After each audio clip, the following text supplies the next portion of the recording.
तुमने जो बेलपत्र चढ़ाया तो वो प्रसाद बना कि नहीं बना? बन गया ना।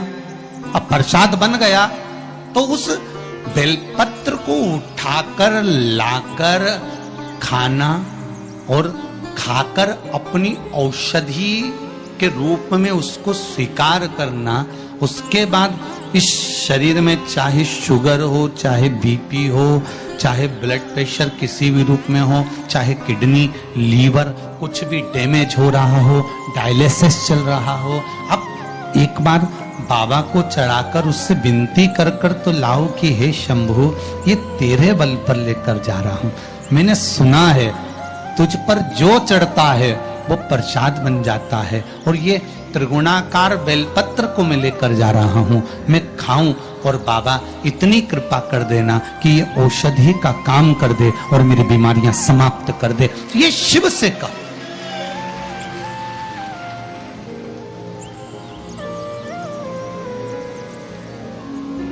क्यों निर्माल्य बनकर फेंका जाए बेलपत्र को?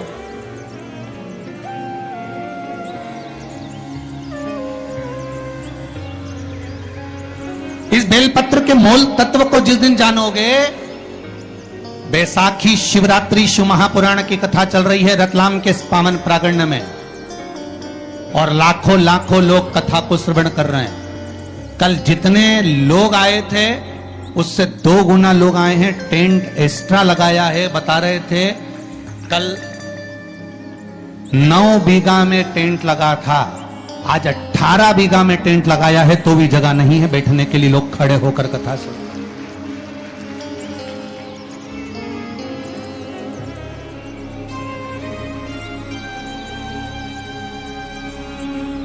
और 18 बीघा के टेंट में भी जगह नहीं। पीछे पुरुष को आप एक निगाह अगर मारकर देखेंगे तो ढेरों में खड़े हैं, इधर देखो उधर देखो, जहां निगाह पहुंच जाए उधर देख लीजिए। हमारे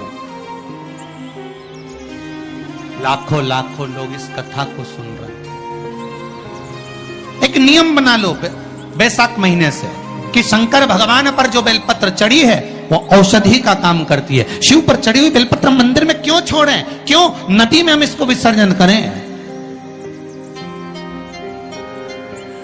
क्यों नदी में छोड़ें हम इसको?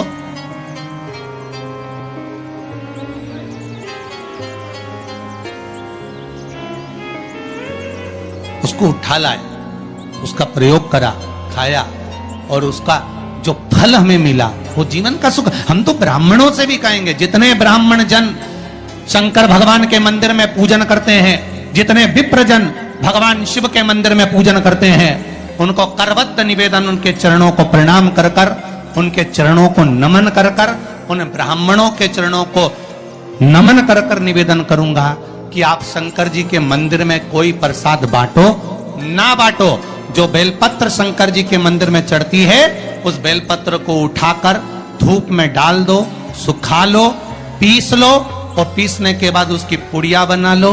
उस पुड़िया को प्रसाद के रूप में देना चालू कर दो कि ये खाना चालू करो। किडनी, लीवर, शुगर, बीपी सब धीरे धीरे धीरे धीरे समाप्त होने लगेगा। तुम करो तो। वो बेलपत्र ना तो किसी नदी में विसर्जन करने की जरूरत है और ना कहीं फेंकने की जरूरत है।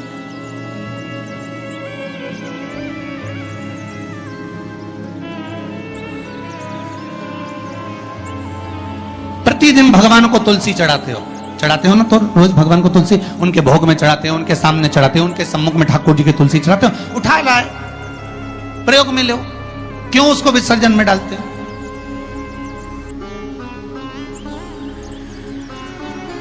जो विसर्जन के लायक है उसका विसर्जन करो, और विसर्जन भी कहां करो? छिप्रा, गंगा, नर्मदा, सरयू या आपके क्षेत्र की कोई पवित्र नदी है, उस नदी में ले जाकर कोई निर्माल्य वस्तुएं मत पटको। आज वैसे ही इस पृथ्वी पर जल स्तर गिरते जा रहा है, उस पवित्र जल को हमें संजोना है। जो निर्माल्य की वस्तु मिले, एकांत में किसी खेत में उसको एक खड्डे में डालकर इकट्ठा करो। जब उसकी खाद बन जाए तो जिस खेत में उसको डालोगे भगवान के प्रसाद को, वो खेत भी उज्जवल आनंद सुख प्रदान करेगा और कुछ ना कुछ अच्छा देना प्रारंभ करेगा। क्यों किसी पवित्र नदी को हम नष्ट कर रहे हैं? क्यों गंगा को हम कचरा डालकर नष्ट करें? क्यों यमुना को, सरयू को, छिपरा को हम नष्ट करें? हम उसको शुद्ध बनाने का प्रयास करें, हम उसको निर्मल बनाने का प्रयास करें। अपने गांव में, नगर में जो तालाब, जो बावड़ी, जो कुएं हैं, उनको हम निर्मल बनाने का प्रयास करें, शुद्ध बनाइए। किस किस के घर में तुलसी का पौधा है? सबके यहाँ है? रख लो।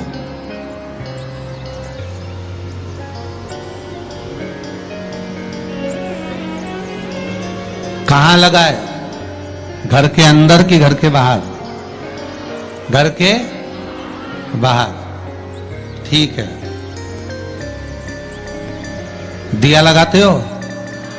अच्छा। कौन है वो जिस तुलसी मैया को दिया लगाते हो? कौन है वो? बोलते तो जाओ जरा जल्दी जल्दी। माता है। घर में जो सास है वो कौन है? वो भी बोलो तो, जम के बोलो जरा। माता है।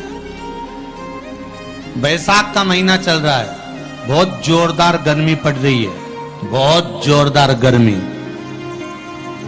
खूब जोर की। तुम्हारी सास की कुर्सी घर के बाहर लगा दो।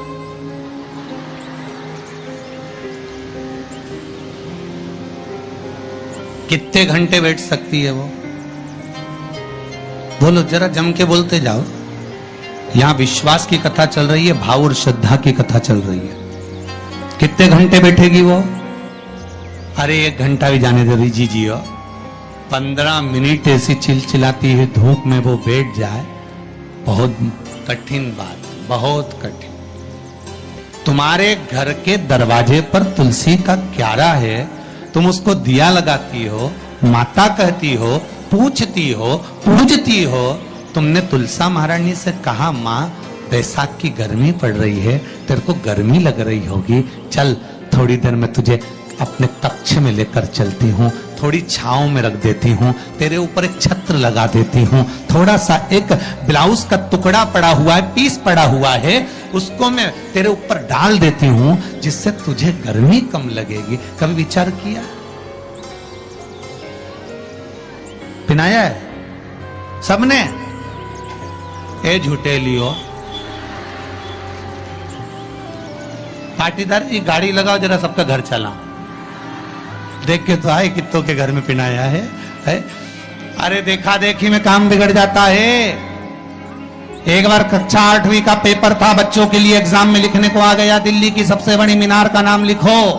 आगे वाले ने लिख दिया दिल्ली में कुतुब मीनार है, पीछे वाले ने आगे वाले का देखकर लिख दिया दिल्ली में कुतिया बीमार है। जितने बैठे हैं उसमें से 50, 100, 200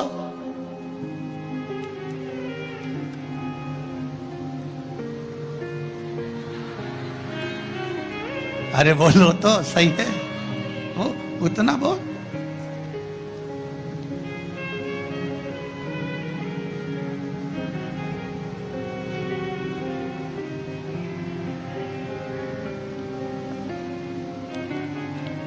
ये तो आपकी चित्तवृत्ति में आपको थोड़ा सा वो कहते हैं ना, एक पत्नी अपने पति के पांव छूती है, एक पत्नी अपने पति को प्रणाम करती है, और बाकी की जितनियों से पूछा गया क्या सब पांव छूती है?